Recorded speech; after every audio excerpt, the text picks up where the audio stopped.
For generations, the Thorns have been a family of tremendous wealth, position, and power. Robert and Kathy had a perfect marriage and a beautiful child. Then something terrible happened. And then it happened again. And they knew it was an omen. Gregory Peck, Lee Remick, The Omen, rated R. I'm Roger Ebert, film critic of the Chicago Sun-Times. And I'm Gene Siskel, film critic of the Chicago Tribune. Call me foolish, call me irresponsible. It occurs to me that a 500 megaton bomb planted at just the proper point would destroy most of California. Hello, new West Coast, my West Coast. That's Superman Christopher Reeve listening to criminal Gene Hackman plot to destroy the state of California in Superman in the new $40 million spectacular movie. You know, there's a tradition in the movie business that a lot of the biggest and best and most ambitious films open during the holiday season. Well, sometimes they live up to our expectations, and I think Superman certainly does, and sometimes, alas, they do not. And the big question, of course, with the movie Superman is, does it live up to its huge promotional and advertising campaign? Well, it had better, because I think the public is wising up to the fact that the bigger the advanced promotional hype on a film, the worse that film probably is. Well, a pleasant surprise this time.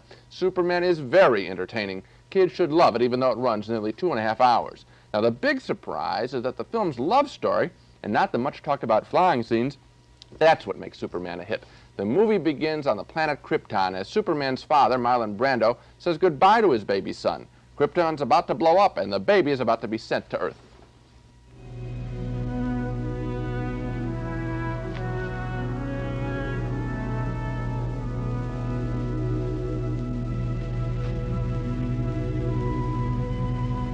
You will travel far, my little Kal-El. But we will never leave you, even in the face of our death. The richness of our lives shall be yours. Brando was paid nearly $4 million for his brief role in the picture. He's almost worth it. He makes the fantasy, I think, believable. Now, later in the picture, when that little baby gets to Earth, of course, Superman adopts the guise of Clark Kent, mild-mannered you-know-what, for a great metropolitan newspaper, the Daily Planet. Christopher Reeve, until now an unknown off-Broadway actor, plays the bumbling Clark Kent to a T. Here he is on his first day at the Daily Planet with editor Jackie Cooper and Margot Kidder as reporter Lois Lane. Lois Lane, say hello to Clark Kent. Hold you one, P. But he is, in my 40 years in this business, the fastest typist I've ever seen. Excuse me, sir. Probably wears out a few typewriters along the way, too. The biggest change in the movie from the old 50s Superman TV show is that in this new film, Superman really digs Lois Lane. They both have a big crush on each other, and we see it here in the film's very best scene when Lois interviews Superman for the first time. He gives her a hilarious exclusive interview at her rooftop apartment. Now just watch Christopher Reeve here. He's so good, he makes you forget he's wearing a ridiculous red, yellow, and blue suit with a cape yet. How tall are you? About 6'4". Do you have a first name? What do you mean, like Ralph or something? No, I mean like, Pink. Huh? Pink. A wonderful, charming scene. Now, the last 40 minutes of the film, though, is a juvenile crime story with Gene Hackman playing a soft criminal trying to blow up California. He's a namby-pamby sort of villain we used to see on that old Batman TV show.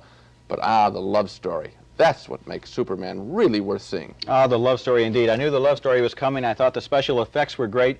What surprised me was, look at it this way, this movie has been coming for 6 years. It's been announced 100 times. It cost $60 million, $40 million, a couple of $1 million one way or the other. A lot of money. I expected that with that kind of money, they would be very solemn in their approach toward the money they spent, toward the special effects. I was surprised that it had a sense of humor. The thing that surprised me about the movie is that along with everything else, it's one of the year's most refreshing comedies. I'll challenge you, though, on one point, and that's the special effects. As far as the flying special effects are concerned, I thought they were fine. You can't see any wires. But some of the special effects that weren't involving the flying, like a dam bursting, was an obvious model. There's a plane that falls out of the sky. What about when Superman is holding up the Earth's crust, for example, stops the earthquake? That's a good one. No? But there's a helicopter shot that looks cheap. And there are many other things. I think they spent so much time on getting the flying right that they let some of the other stuff go. I really don't think we've made the movie sound too boring. He's holding up the Earth's crust, airplanes are flying out of the sky, dams are bursting, the California coast slides into the sea. It's really a pretty entertaining picture. It's a lot of fun, but I'll go back to the human terms, and specifically the performance of Christopher Reeve. This guy is a natural light comedian. He's just as good as Clark Kent as he is as Superman. He's really an actor to watch. And if the role had been cast in the wrong way, they would have been in big trouble. He pulls it off. They had a national talent search. For once, they found the right talent. I agree. Now, this is usually the point in the show when Spot, the wonder dog, who can smell a bad film at 50 paces, normally trots into our balcony here for the Dog of the Week feature. But we gave Spot the day off so we could spend more time with Superman and the rest of the holiday movies. Spot is probably at home right now chewing on his Christmas stocking. Lucky him. Our next movie, we step way up in class. It's the summer's biggest hit. It's Superman 2.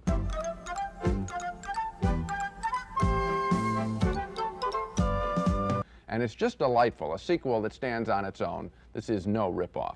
I enjoyed it even more than the original Superman film. In part 2, Superman and Clark Kent are again played by Christopher Reeve. Early on in the film, Lois Lane, again played by Margot Kidder, is convinced that Clark Kent and Superman are indeed the same person. To force Clark Kent into revealing himself as Superman, Lois decides to jump into Niagara Falls Rapids. She is certain Superman will save her. I'm so sure that you're Superman that I'm willing to bet my life on it. Right? Now, if I'm right, you'll turn into Superman. You're what I thought was Superman. Sorry. This is really embarrassing. He's just great there. Christopher Reeve as Clark Kent. He doesn't get enough credit, I think, for the Clark Kent role in these films. He sort of reminds me of Cary Grant in some of his comedies, bumbling yet very appealing. The main themes in the Superman sequel, of course, are the threats to the survival of the planet Earth and Superman's love for Lois Lane. Well, first, the threat to Earth. It's posed by 3 space criminals with superpowers from Krypton. They were trapped in an outer space jail in the first movie, you'll recall. Now they've escaped and they've come to Earth to rule it. They first arrive in a western town and the U.S. Army goes all out to stop them. Stand by rocket.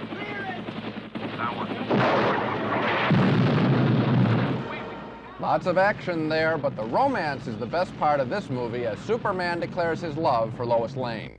I thought we might,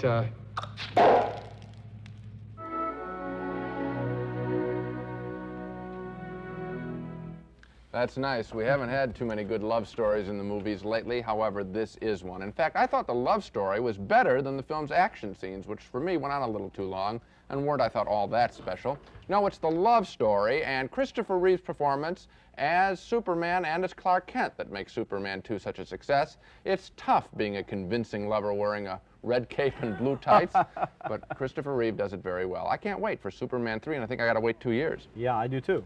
You know, it's kind of a close call whether you like the love story or the special effects more. I think most people who are going to see this movie, and millions of people are interested in the special effects, and especially in the way that this movie combines Superman, who was really the first pop art hero, with all these other pop artifacts like the Empire State Building, the Eiffel Tower, Times Square, the Coca-Cola sign, and so forth. But on the other hand, I love the love story, and I was just thinking, watching that scene, the casting director of this film should get a lot of the credit because this kind of material could easily slide right off into the totally ridiculous. And Margot Kidder and Christopher Reeve, Gene Hackman, and the rest are good enough actors to really be able to carry it off. And I think Reeve really has to get the credit here. If you didn't buy that the Superman character was real in some way, that his emotions were real at least, the whole thing would fall off. It would be either just a kiddie show or it would be a put down of the material. But I think that Reeve in his portrayal does something very special, which is he has fun with it, he enjoys it, and we enjoy that too, but he buys it. He believes it, we go with it. I think it's a nice job of acting, really, and I think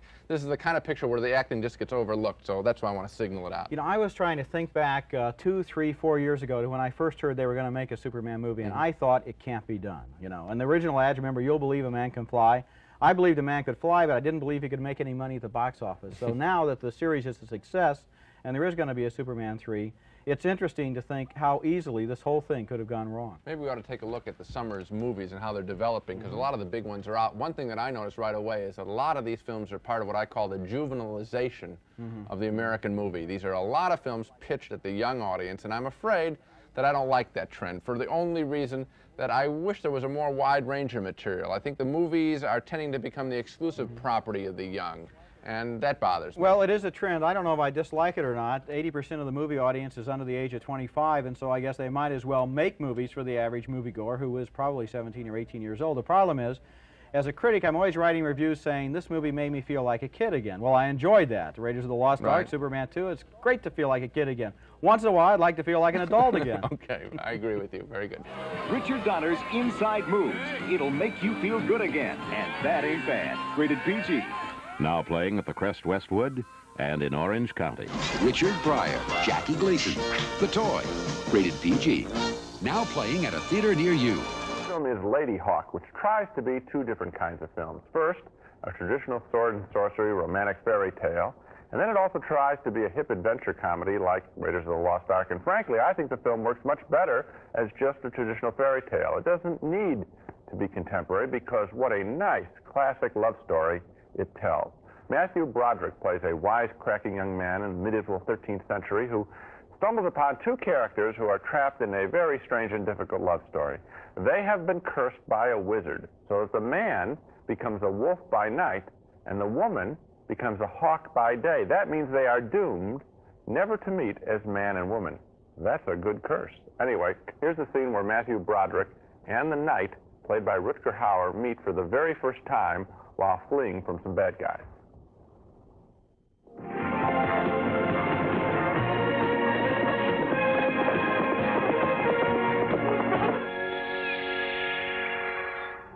And that hawk there was the woman. Now here's a terrific moment in the film where the wolf and the hawk, the man and the woman, glimpse each other for just a second as night turns into day.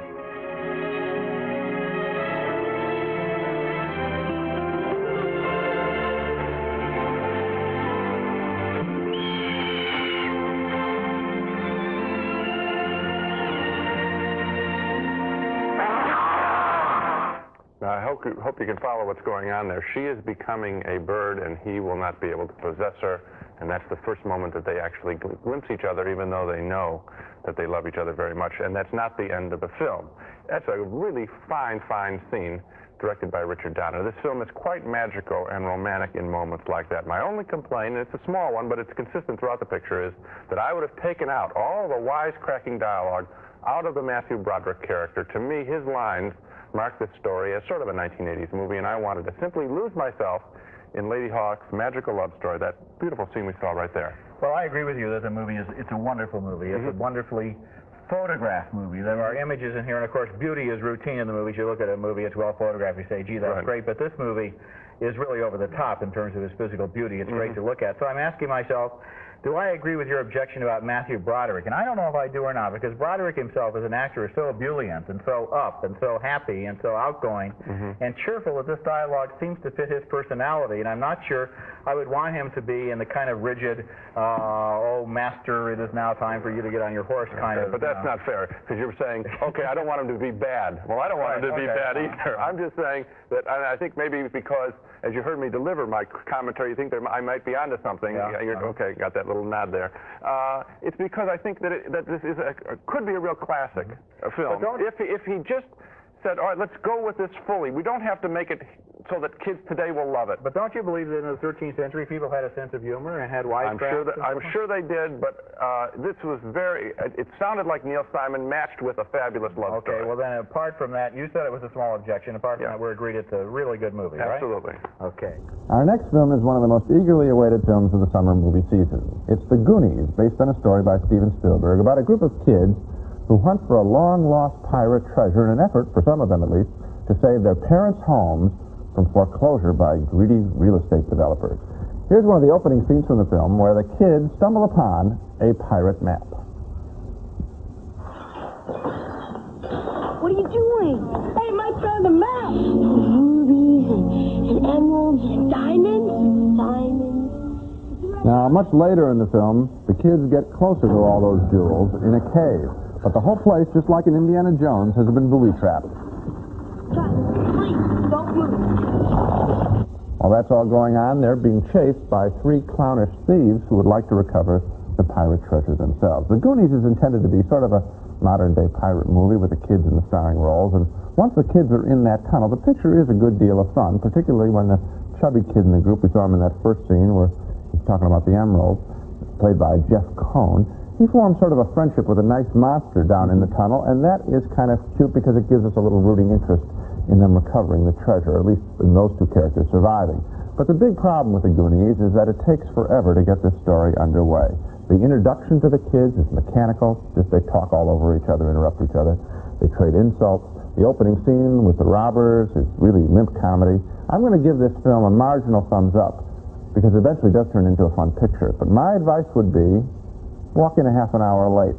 You won't miss a thing, and I think you'll enjoy the movie more. I'll tell you something, Gene. In the first half hour or so of this film, I found it difficult to understand the dialogue. Yes, I did too. The kids are all talking at the same time. They're on each other's lines. And Roger, didn't you know that it was sort of a stylistic device? In other words, that the director, Richard Donner, said, all right, now keep talking, interrupt each other, keep talking like real kids talk. Because they're real bright, and so they're going to be talking all the time, and we're going to get it. But the problem is, after a while, you sit back in your seat. You say, I'm mad at this movie. It doesn't want to let me hear it. Then I don't want to sit here and have to work. But then, you're right, after about half an hour, it picks up. And the way it picks up is it turns into a child's version, or a young teenager version, of Indiana Jones. Right. And particularly Raiders of the Lost Ark. You have the spikes coming up from the floor of the cave. You have the boulders coming down. You have the treasure. You have all the secrets.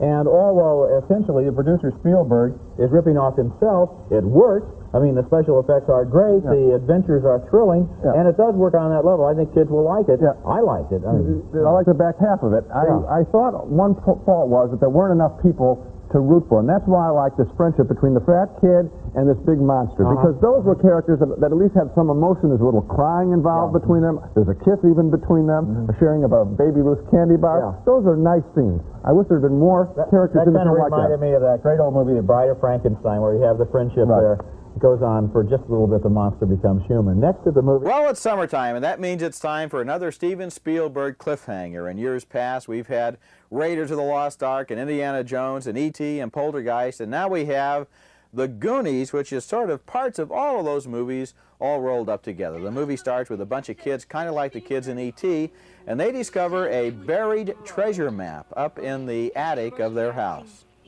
You guys, this map is old news. Everybody and their grandfather went looking for that. This gang calls themselves the Goonies, and they follow that treasure map down into the basement of an old building that's being used as a thieves' hideaway. So with the bad guys behind them and the treasure map leading them on, they seem to be drawn further and further into danger. What's that strange noise? If you saw Raiders of the Lost Ark, the next scene will probably look familiar. Remember when Indiana Jones was trying to get the buried treasure, but the boulder was going to roll down on top of him and the spikes were going to skewer him? Spielberg uses some of the same tricks again in Goonies. The reason these kids are called the Goonies is because they're a little bit of misfits compared to the average kids on the block. There's the kid who's a little too smart, the kid who's a little too fat, the Asian kid who's always inventing strange things, and yet, as friends, they can stick together and find the buried treasure. So that's nice. I like the Goonies. I didn't like it quite as much as E.T., though, because it doesn't have that extra spirit and soul and heart that E.T. had that really made that film kind of glow. So I give the Goonies 3 stars, and I'm Roger Ebert. Anyway, and here's a movie that doesn't have a warehouse. Not to beat around the bush, our next movie is a terrific action powerhouse. A non-stop, no-holds-barred thriller that left me feeling drained at the end of it all, but still with kind of a silly grin on my face. I call movies like this bruised forearm movies, because you're always grabbing the person next to you, and when you come out, your arm is black and blue. Lethal Weapons is the best pure action movie since Raiders of the Lost Ark, and in addition to the action, has a lot of tenderness and a lot of humor, too. The movie stars Danny Glover as a veteran Los Angeles homicide detective who's told one day that he's being assigned to a new partner. That's Mel Gibson as the new partner, and that night Glover invites him home for dinner to meet his family, including Tracy Wolf as a teenage daughter who develops, like all teenagers, an instant crush on Mel Gibson. Their investigation of a suspicious suicide leads the partners to an interview with a millionaire drug dealer who is also Glover's old army buddy. This is big business, Roger. And now the non-stop action starts as Gibson and Glover shoot it out all over town with the bad guys. The worst of the bad guys is a professional killer played by Gary Busey. It's rather large, this shipment. I promise you I'll kill you quick. Some of the stunts in this movie have got to be seen to be believed, like this one. Not just chases, not just special effects technology, no warehouses in this movie, but a story that I really got involved in because of the strong offbeat performances by Gibson, who everybody in the police department thinks has a death wish, and they're right, and Glover, who just turned 50 and was sort of hoping to slow down a little bit before he gets this weirdo partner. Their chemistry is strange, but it's fun, and this movie is a great entertainment from one end to the other. I would say about the first hour of this movie, I enjoyed it just as much as you did, because we get these two wildly different characters, and they are originals, and they're a lot of fun. Rare is it that we get the black cop with the family. Usually it's the white cop with the family, and the black cop is invited over to show that the white cop is a good guy. Here, Glover has the full family, and it's a great family, and he's great in the bathtub wondering whether he's looking old to his daughter, who's a budding sexuality, and he's nervous about her at the table. Marvelous stuff. Gibson, very, very funny in how he handles criminals. Totally off the wall. Shoot me, he says one time, totally confusing the guy who could just shoot him and then taking the gun away. Spectacular stuff. At the very end of the movie, I just saw it sort of collapsing a little bit downhill with a karate sequence by Gibson that is totally unnecessary. I just felt if they could have sustained that pitch the whole way, well, it would have been that's the one flaw in the movie, and I'll agree with you there, because here is a absolutely evil, totally vicious killer. Right. And when you trap him, you don't if you're a cop, I suppose you put the cuffs on him and send him off to jail. Or you shoot him, but you don't say, okay, the code of the West, let's have man-to-man karate combat. And don't shoot it in slow motion either. I mean, it's a bad scene. Okay, so I'll give you that scene, but I think that this movie in general is absolutely terrific, and it has one surprise in it. Yes. And let's leave it at that. I'm not gonna give it away. I'm just gonna say I was as surprised, by that scene as by any scene I've seen in a long time. It was a delightful surprise. It fooled me completely. Starring Bill Murray as a selfish TV executive who on Christmas Eve is visited by three ghosts. Yes, this is an update of A Christmas Carol, and first, according to form, we have to see how selfish this Scrooge is. How selfish is he? He doesn't care what has to be done to get his holiday special on the air. That's one thing for sure. I can't get the antlers glued onto this little guy. We've tried crazy glue, but it don't work. Have you tried staples? Staples? That's the funniest bit in the whole movie, stapling antlers on a mouse. As a result of actions like that, Bill Murray gets a familiar warning in a new, high-tech manner. You are going to be visited by 3 ghosts. Ooh, 3 ghosts. 3 ghosts, Frank. Expect the first one tomorrow at noon. God, tomorrow's bad for me, Lou. As a matter of fact, the whole rest of the week is a washout. Ouch. Well, maybe we could have drinks, say Thursday. You, me, the ghosts, Trader Vic's around 4. This is no joke, Frank. This is your last chance. All right. I could squeeze you in for a breakfast.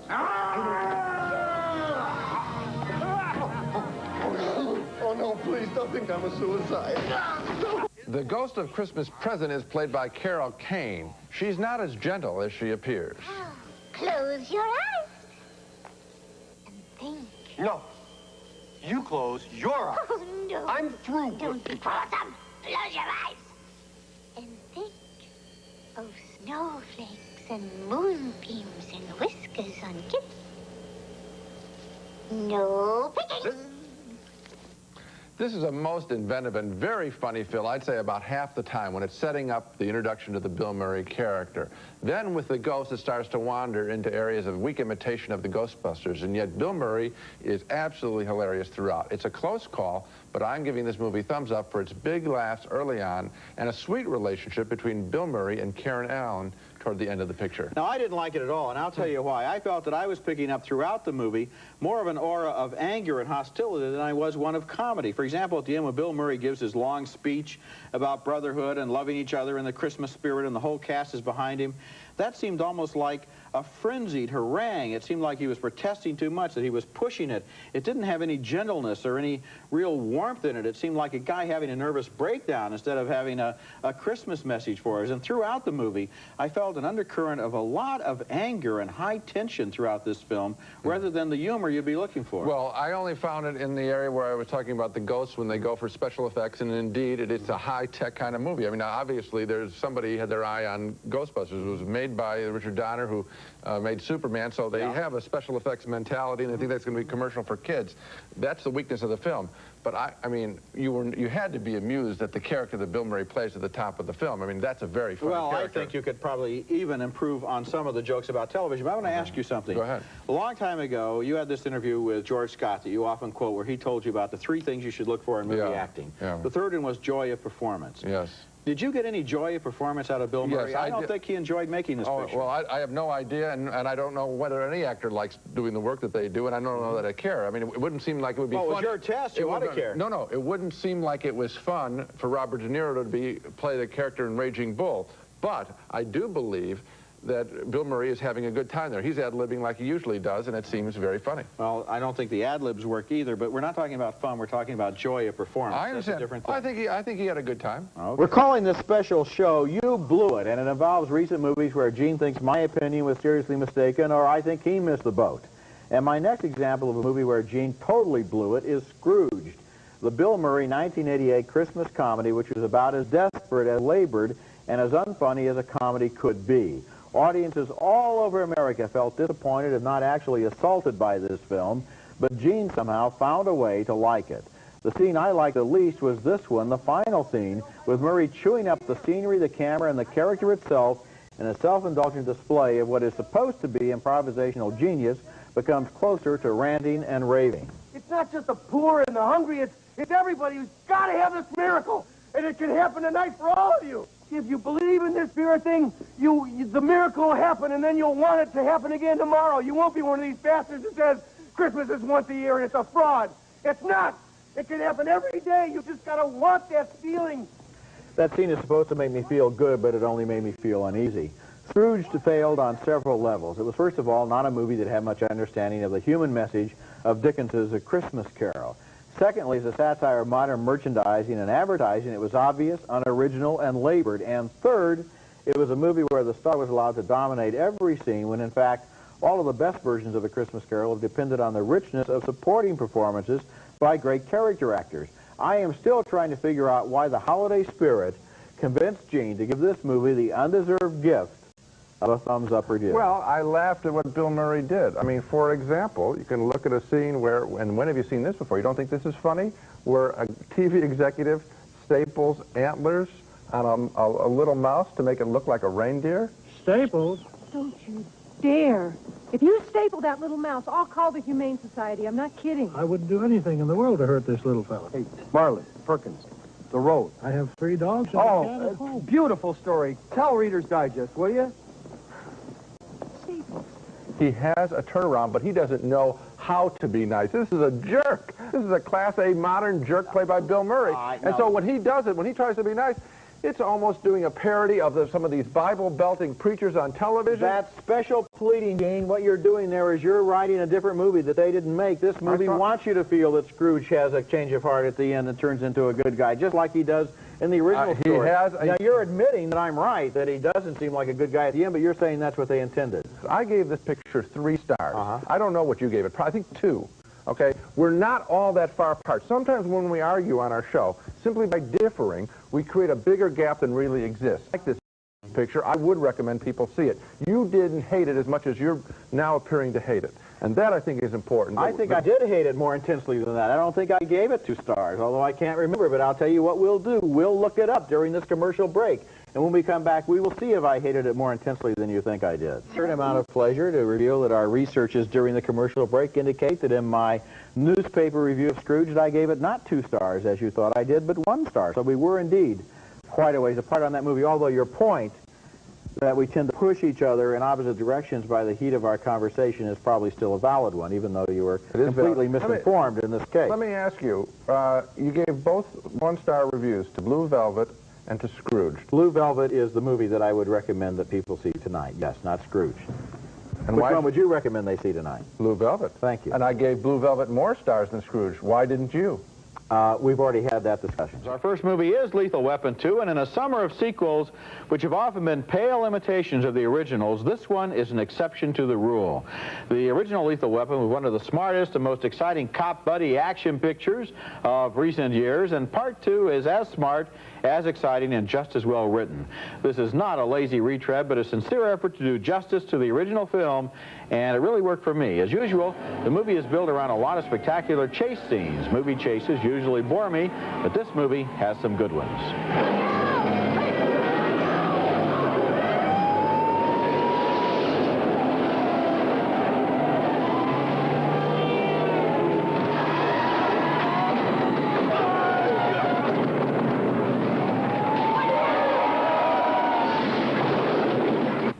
That's Mel Gibson back again as a crazy cop named Riggs, and Danny Glover also returns as his partner Murtaugh. They're given the assignment of guarding a pipsqueak government witness, played by Joe Pesci in a brilliant comic performance. I know all those routines. You Leo Getz? Yes, sir. Yes, sir, that's me, Leo Getz. Whatever you need, Leo Getz. You get it? I use that all the time to break the ice when I meet people. You know, it's good. The villains in the movie are South African diplomats who are involved in some kind of drugs and gold scandal. Mel Gibson makes them his personal enemies. Eeny, meeny, miny.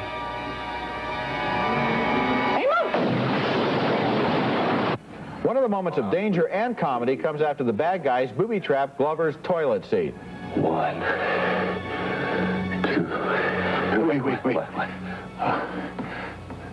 Do we do it on 3 or do it 1, 2, 3, then do it? Oh, it's your ass, Cochise. I mean, it's up to you. My ass, yeah. 3. With a lot of sequels, the filmmakers use all of their ideas in the first movie and then they just rip themselves off the second time around, but not this time. Lethal Weapon 2 was directed by Richard Donner, a talented action director who also made the earlier film as well as the original and best Superman movie. His writer this time is Jeffrey Boehm, and together they've kept the feel and charm of the original film, including the odd couple relationship between the middle-class Glover and the street-crazy Gibson. And then they've added some effective villains, and especially the brilliant comic relief of that fast-talking little government informer played by Joe Pesci. The movie is entertaining from one end to the other. Not for me. I had sort of a split reaction to the picture. I liked all the things happening outside of the main characters. I think Joe Pesci is absolutely wonderful. You know, if comic roles are ever going to get Oscar nominations for supporting, at least, this I think would qualify. He's terrific. And I liked this woman, Patsy Kensit, who you didn't mention, who was the girlfriend, the love interest of Mel Gibson. I thought she was really erotic and kind of exciting, fresh face. She's a rock singer. But the two main guys bored me because they were doing a lot of this false laughter and false... I thought that the guys would be, in reality, much sharper than they were. I thought in the first film, Gibson's character was really suicidal, and that was part of his excitement, because it wasn't just a wild man, he was a wild man for a purpose. Here now, he's just sort of playing being a wild man. If you remember, Gene, by the end of the first film, he had come back from that feeling. I know what he's supposed to do. He's still crazy now, but at least he's not depressed. He wanted to kill himself, now he wants to live. I understand that. Well, but what's wrong with that? That's a good idea, isn't it? There's nothing wrong with it. No. It's just the way it's played. But they're still interesting guys who know each other and who like each other and who stick together and who save each other's lives in this movie. Let me ask you something. Especially in that scene where the booby-trap bomb is going to go off. It's very well played. Let me ask you one thing. Do you know what I'm referring to when I say about the false conviviality of scenes like that? I didn't feel it was false. I've seen a lot of movies this summer in which nobody on the screen was as intelligent as everyone in the audience. Yeah, right. In this movie, it seemed to me the intelligence level was higher, and they had a lot of interesting new situations, a lot of interesting setups. I thought special effects here. They were not simply doing a pale retread. Okay, it's not as bad as the Ghostbusters sequel or the Star Trek Nowhere near as bad. No. But I thought that the people around them were original. They themselves were not special. Okay, even without being able to convert you, I'll just say this. If people want an action picture, instead of Ghostbusters or Star Trek go see Batman. Or Batman, go see this one. It's a lot more fun. The other movie I want to talk about is Lethal Weapon 2. I think you're really missing the boat there. It's a terrific summer entertainment. I enjoyed it. I thought it was smart. It was fun.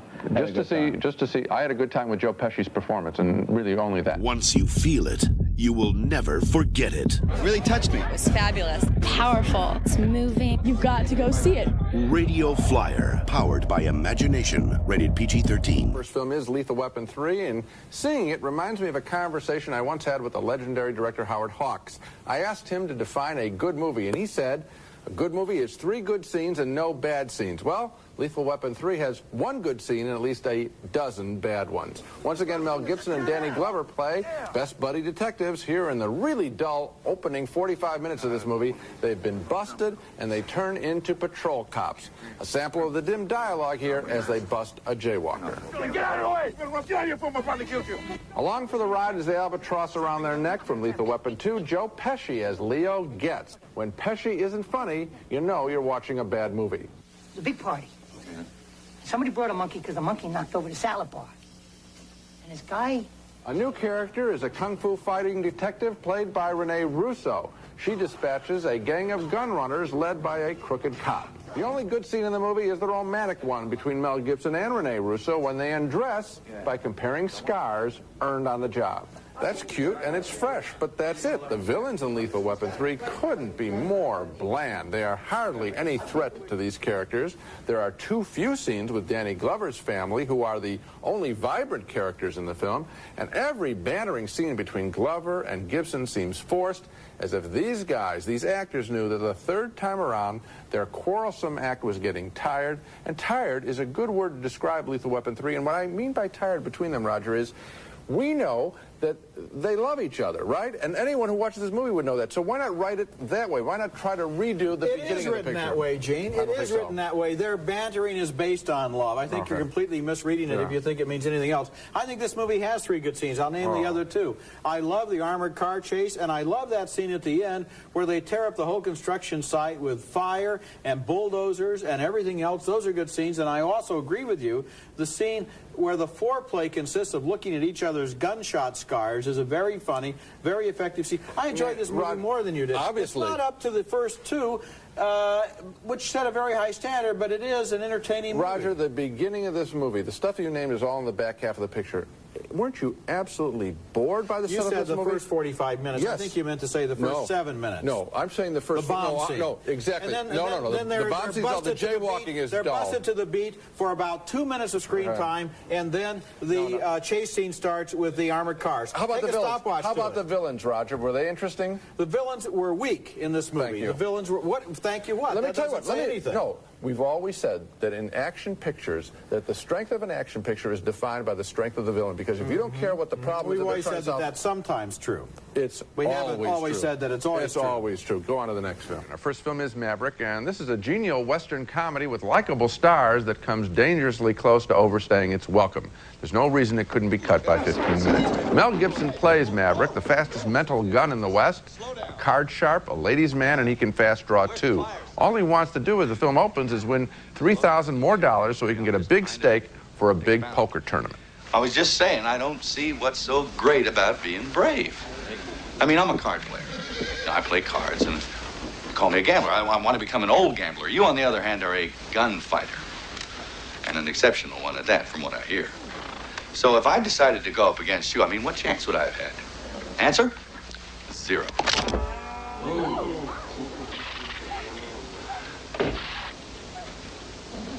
Absolutely none whatsoever. In between poker hands, romance finds Maverick, or so he thinks, in the form of Jodie Foster as a poker queen who is very good at sleight of hand. You know what's coming here. Annabelle. How can I possibly go on without my wallet? If you don't give me back my money, I'll have your ass thrown in jail. Damn. Oh, don't get mad at me. The third major player in the story is a mysterious marshal played by James Garner, who, of course, was the original Brett Maverick on TV in the 50s. There is constant comic banter between these characters, each hiding secrets. Are you mocking me? We don't want you to get ruffled. Let's just say I was agreeing with you in a totally unusual way. A lot of money has been spent on Maverick. This is a first-class production of a lightweight story. For example, we've seen the runaway stagecoach scene before in countless westerns, but not filmed in quite this luxurious manner.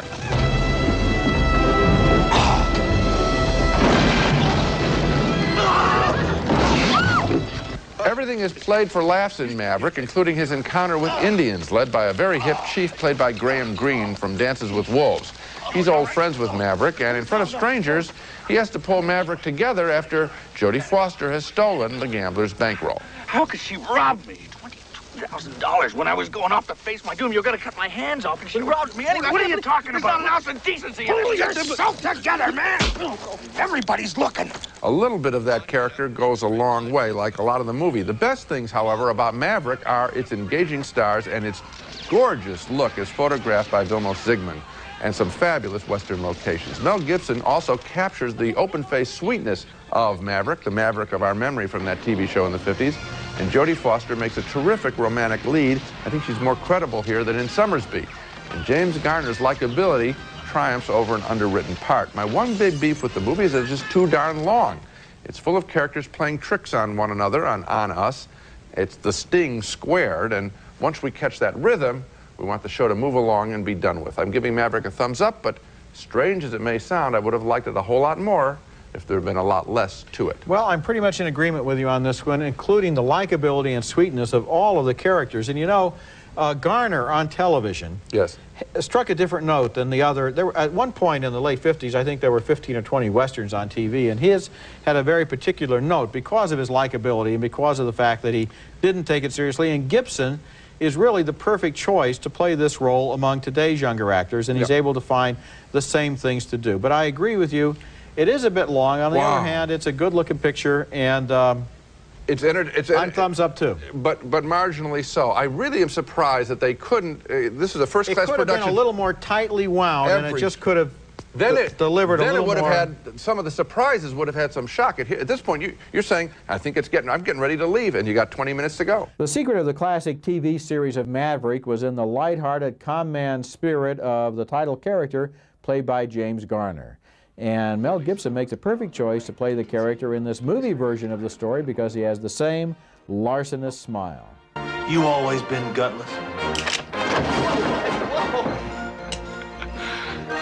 Was that fast? I thought that was fast. The movie takes place in a frontier town where Maverick has arrived hoping to raise $5,000 so that he can complete his entry fee for the World Championship of Poker about to be held in St. Louis. Turns out it's not going to be that easy to get money out of this town.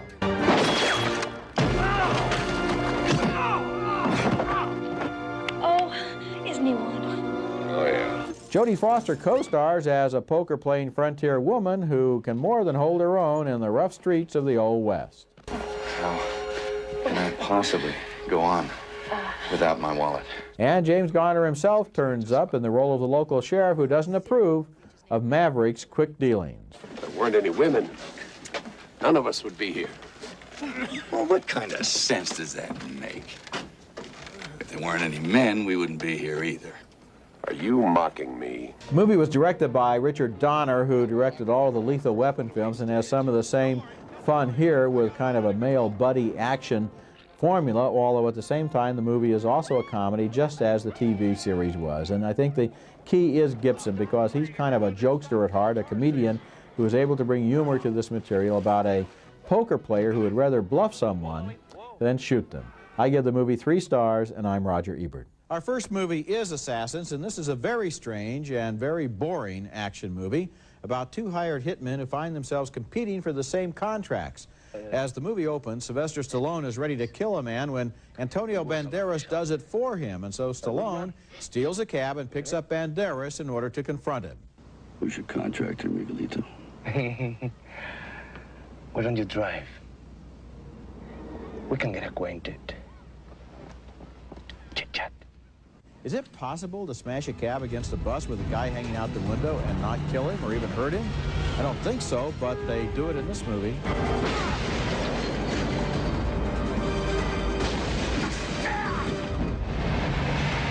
Banderas survives, and soon the 2 men are competing for the same $2 million prize for some secret software stolen by this woman, played by Julianne Moore. I'm in way over my head, mister. I just want out. Okay, now here's another question. Is it possible to survive a 3rd-floor gas explosion by holding up a table as a shield? I don't think so, but they do it in this movie.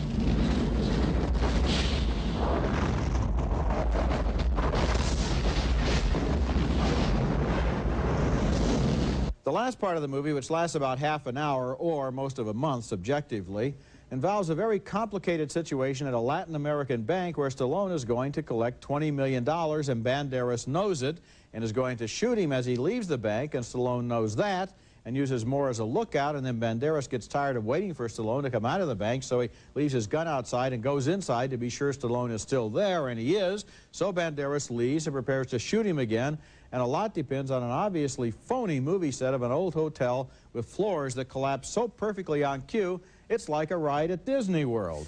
Now, I'm the guy who says that sometimes you just have to accept things in the movies, but Assassins went way over the top. It is preposterous. Also, I think it's kind of tired in a sense. Neither actor, I never felt that they were really in jeopardy, either guy. You know that they're a matched pair if you think of the design of the story, so they must march through the story. That takes away a whole lot of the suspense. I want to say this about Stallone. He's toned himself down. He's not playing the big macho RoboCop character. That's refreshing. Other than that, though, who cares about this story? I don't really have any particular criticisms about any of the performances in the movie. I just think the script is just completely idiotic. Okay. Next movie. Our first movie stars Mel Gibson as a paranoid, fast-talking taxi driver in Conspiracy Theory, a movie where the most amusing dialogue involves his incredible theories. The Gibson character is well known to a Justice Department agent played by Julia Roberts, and she's patient with him because he once saved her from a mugging. You're telling me that NASA is going to kill the President of the United States with an earthquake? Not exactly the kind of thing a Secret Service agent can, like, just throw himself on top of. Of course, even a paranoid conspiracy nut might be right some of the time, and amazingly, against her will, Roberts begins to suspect that this goofy loner may have stumbled onto something big. Change lanes. Watch the rear view mirror. It's a fun experiment.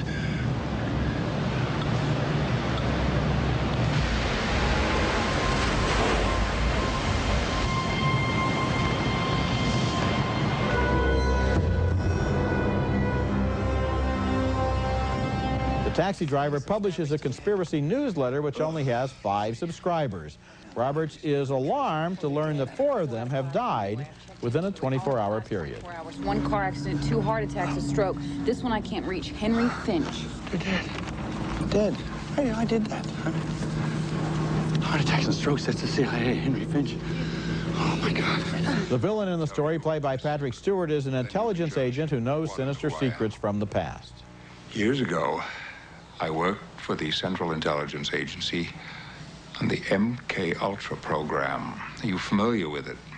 You take an ordinary man and turn him into an assassin. That was our goal.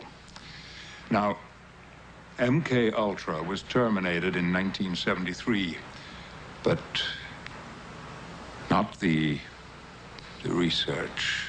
And, of course, we have to take note that the movie contains the mother of all fruit cart scenes.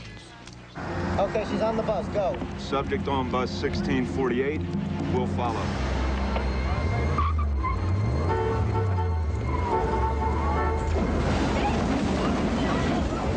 Conspiracy theory is a case, I think, of starting with a great idea and intriguing characters and then pushing and pulling them to make them conform to Hollywood stereotypes. Gibson's fast-talking taxi driver is funny and fascinating, and it's neat the way Julia Roberts thinks he's nuts and then gets drawn into his suspicions. That should have been enough, but why, oh why, did they have to manipulate the plot in order to force these 2 characters into a romance? The romance is unconvincing, and so are some of the action sequences, like the helicopter manhunt in Manhattan. When an idea and a story are strong, why not let them alone to do their work? Why take a fresh idea and bury it in cliches? Thumbs down from me. And thumbs up for me, Roger, and I don't think we saw the same picture in this element. And that is the amount of attention given to the romance. Okay. I thought it was much more restrained. To give away, to argue my case a little more, I'd have to get into endings and things like that, which I won't spoil for people. But I thought the picture was restrained in that regard, and that it really was about the conspiracy. It was very tricky, and it actually made credible for me, which is hard to do, why she wouldn't throw the guy out forever and not ever want to get anywhere near him, let alone have a romance with him. It was still an original creation, I thought, and I did find, I found the story more interesting. The romance was minor, okay, if at all. I have thumbs down, but I have a lot of affection for the movie, and in particular, I have a lot of affection for Gibson's dialogue. I love the way that he comes up with all of these theories, including, you know, Oliver Stone is a disinformation specialist. The opening of this picture is the right-wing militia are really the UN troops that they say that they were, and so forth. It opens very well. I was a little let down at the end, but it's... Oh, you shouldn't have been. Okay. Take another look. The 4th time is not the charm with the Lethal Weapon series, in my opinion, which is simply too silly and too predictable in its comic rhythms for its own good. Once again, the principal cut-ups are detectives Riggs and Murtaugh, Mel Gibson and Danny Glover, who are combating an Asian gang that is smuggling illegal Chinese labor into this country. One of the signatures of this series is that Riggs and Murtaugh never stop cracking wise during the action scenes. The jokes are so widespread here that it sounds like they received their training not at a police academy, but at a comedy club. It's right there. Yeah, that's him. Get me right up behind this trailer. But you're driving, huh? No, you're driving. Will you please trust me for once? All of the key supporting characters are back, mostly for laughs, including the annoying Joe Pesci character. New to the action is a real veteran of comedy clubs, Chris Rock, who plays a junior detective always trying to impress his senior officers. Oh, I'm a perp? Oh, you see a young brother in the back of a police car, automatically I'm a perp? Look at my suit. Look at my tie. What do I look like, the Crips accountant? Look at this badge. Look, check out the gun. Okay, hey, okay, put the gun down, put the gun down. Rene Russo returns as Gibson's love, who is now carrying his baby. You want to get married, don't you?